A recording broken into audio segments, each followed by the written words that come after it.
नमस्ते, मैं हूं अमित वानखड़े और हैपनिंग नागपुर में आपका स्वागत है। National organisation of bank workers की आज ऑल इंडिया मीटिंग नागपुर में नॉर्थ व्यू होटल में संपन्न हो रही है। हम बात करते हैं उनके पदाधिकारियों से, उनकी क्या है मांगे और वो आगे के उनकी क्या रूपरेखा रहेगी। सर, बहुत बहुत स्वागत है आपका हैपनिंग नागपुर में। आप आपका परिचय दीजिए एक बार और बताइए कि आज ये जो मीटिंग हुई है ये किस बारे में थी। मैं उपेंद्र कुमार राष्ट्रीय संगठन मंत्री हूं NOBW का, और आज ऑफिस बेयरर की मीटिंग हो रही है। हर 3 महीने पर इसकी बैठक होती है और इस मीटिंग में हमारी कई मांगे हैं जो हमने रिजोल्यूशन के रूप में पारित किया था, और आगे आने वाली जो द्विपक्षीय वार्ता है जिसको बाइपोटाइट सेटलमेंट बोलते हैं, वो 12वें बाइपोटाइट सेटलमेंट जो 1 नवंबर 2017 से प्रारंभ होने वाला है, उस संबंध में चर्चा करेंगे।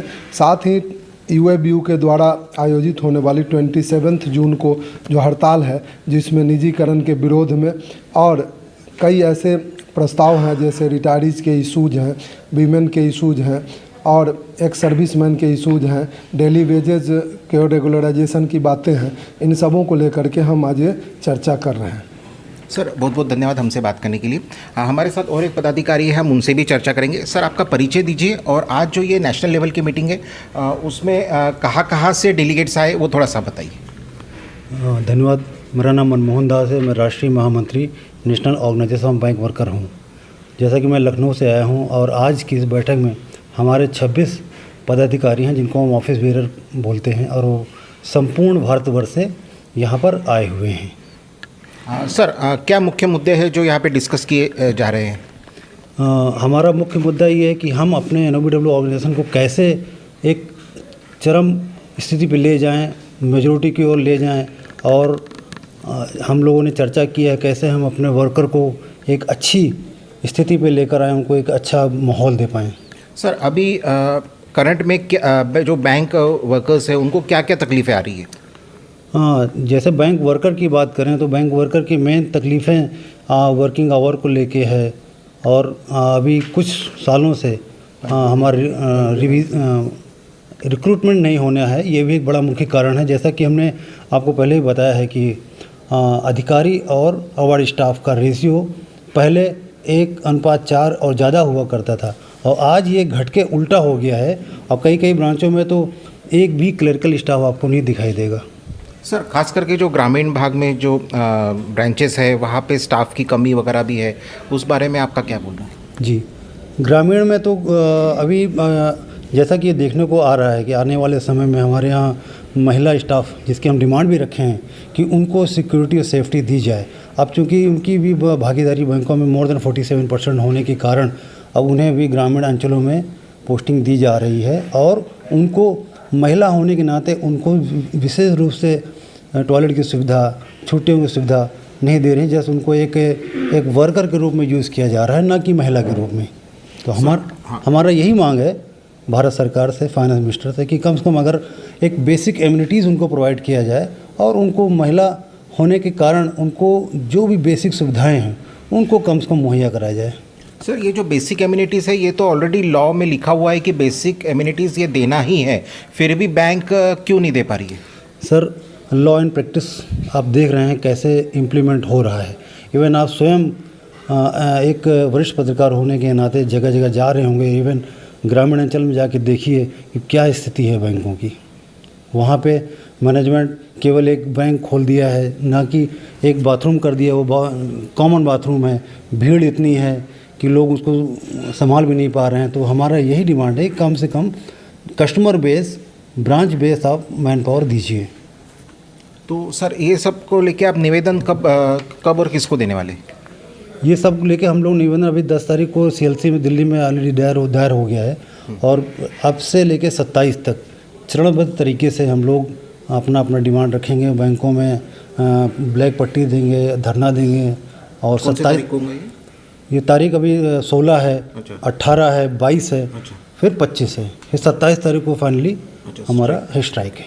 सर, बहुत बहुत धन्यवाद आपका हैपनिंग नागपुर से बात करने के लिए। सर, आपका परिचय दीजिए, और ये आज जो एक दिवसीय मीटिंग हुई है, सारे देश से डेलीगेट्स आए हैं, और हर डेलीगेट ने अब अपने क्षेत्र की दिक्कतें रखी होगी, तो वो थोड़ा सा आप बताइए। Myself, Vinod Kumar, President NOBW. Here we are conducting our routine office bearers meeting once in 3 months, and we will have our EC meetings, Central Executive Committee meeting, once in 6 months. So we are discussing here. We have many units. This is a federation, and we will discuss each unit's problems, issues, and we will have our organization work, how to implement. So many things are there under BMS. So we are giving instructions to our units, and we will discuss all these things.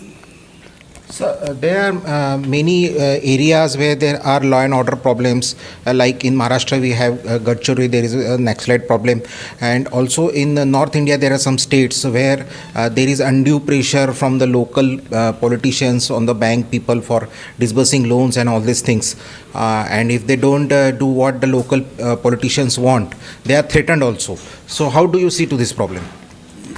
Actually, all these problems should be Also these discussed. problems are coming when they go for recovery. Yes, we are discussing this matter with BMS because BMS is giving direction to us how to face all these things.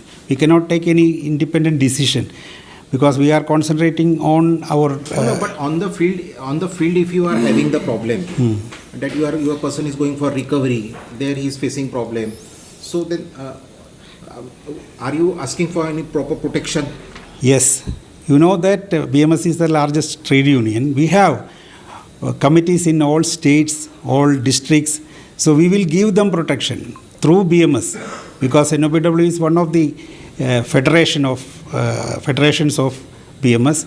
So if we need any assistance from the local BMS, we will give them protection, and they will also protect us for doing all these things. Okay. But sir, this is the work of a nationalized bank, and this is a government work. So government should give the protection first to its employees. That also we are demanding, and wherever we need protection, we will directly communicate with the bank management. Because these incidences are rising when the bank people are going for recovery of loans. The attacks are rising on recovery people. Definitely it must be given by, that protection must be given by the banks, and we are talking with the bank management for giving proper protection. Otherwise we cannot do all this work because it is very risky one. So our management should give all these things. We are talking with them, and they are cooperating with us as far as possible. They are giving protection to us. Thank you very much sir, बहुत बहुत स्वागत है आपका happening Nagpur में. आपका एक बार परिचय दीजिए और ये मैं मनमोहन गुप्ता और पंजाब नेशनल बैंक से हूँ, वर्किंग प्रेसिडेंट NOBW फेडरेशन. यहाँ पर आज ऑल इंडिया के हमारे सभी बैंकों के ऑफिस बेयरर्स पूरे देश भर से एक फेडरेशन के रूप में आए हुए हैं. उसी की मीटिंग आज चल रही है. मुख्यतः अगर मैं कहूँ तो 5 डे बैंकिंग जो पूरे देश पूरे एम्प्लॉयज़ की ज़रूरत है. सबसे पहली डिमांड हमारी 5 डे बैंकिंग की है, जिसमें सभी का समर्थन और सहयोग, जिसके लिए हम 27 जून को छोटे छोटे कार्यक्रम लेते हुए फाइनली स्ट्राइक पर जा रहे हैं. गवर्नमेंट को हमने इसका लेटर दे दिया है और गवर्नमेंट इस पर क्या डिसीजन लेती है वो करेंगे. दूसरा, कई मुद्दे हैं. पार्ट टाइम स्वीपर का ख़ास तौर से मैं कहूँगा कि बैंकों के अंदर 1/3 आज भी 5-6 हज़ार की वेज पर काम कर रहे हैं. आते 2 घंटे के लिए, लेकिन पूरे दिन बैंक उनको रोकता है. तो उनकी समस्या सबसे बड़ी है. सबको क्यों ना बैंक फुल टाइम करके कम से कम PN की सैलरी दे, उनसे सफाई कराए, लेकिन सैलरी कम से कम एक चपरासी की सैलरी उनको मिलना चाहिए. ऐसे कई छोटे छोटे मुद्दे हैं जो हमारे सबसे नीचे का तबका बैंक का है, उसका उत्थान कैसे हो, ये हमारा प्रमुख उद्देश्य लेकर भी हम आज बैठक कर रहे हैं. सर, कुछ इंश्योरेंस को लेके भी आपकी मांगे थी, OROP को लेके भी आपकी मांगे है कुछ? मेडिकल इंश्योरेंस रिटायरीज़ के बारे में जो 27 जून का हमारा स्ट्राइक है, उसमें OROP और ये मेडिकल इंश्योरेंस जो इतना प्रीमियम है कि वो पे नहीं कर सकते, उस सैलरी उसका जो पेंशन का एक पार्ट निकल जाता है उसके अंदर, तो वो भी है कि उसको बहुत कम किया जाए ताकि रिटायरीज उसको दे सके. और OROP भी सर आपने मांगा हुआ? Pension updation. इसमें क्या है, OROP का मतलब है 1 रैंक 1 पेंशन. इसके अंतर्गत हम ये चाहते हैं कि जो 2002 में रिटायर किए उनकी जो पेंशन है वो बहुत ही कम है. जो 2017 में रिटायर किए उसके बाद रिटायर किए उनकी पेंशन लगभग उनसे 10 टाइम्स अधिक है। तो ऐसा नहीं होना चाहिए, बल्कि एकरूपता होनी चाहिए। और इसीलिए जो सैनिकों की OROP है, 1 रैंक 1 पेंशन, जो सभी जगह पर सभी केंद्र सरकार के कर्मचारी हैं उनका 7th पे कमीशन हुआ, तो साथ साथ रिटायरीज का भी इशू क्लियर होते हैं। तो मैं चाहता हूं कि हमारी संगठन भी चाहती है कि ये पूरी तरह से एकरूपता बने और एक समान पेंशन व्यवस्था लागू हो, ताकि जितने भी सेटलमेंट हो उसके साथ ही साथ हमारे पेंशनर के भी समस्याओं का निदान साथ ही साथ हो जाए। सर बहुत बहुत धन्यवाद आपका, आपने समय निकाला और हैपनिंग नागपुर से बात किया। Thank you very much. Thank you. भारतीय मजदूर संघ अब सबको राह दिखाएगा, सबको राह दिखाएगा।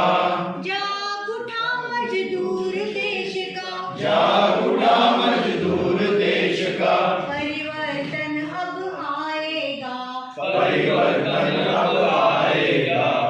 किसान मजदूर कर्मचारी सब, किसान मजदूर कर्मचारी सब। जनता अपने साथ है, जनता अपने साथ है।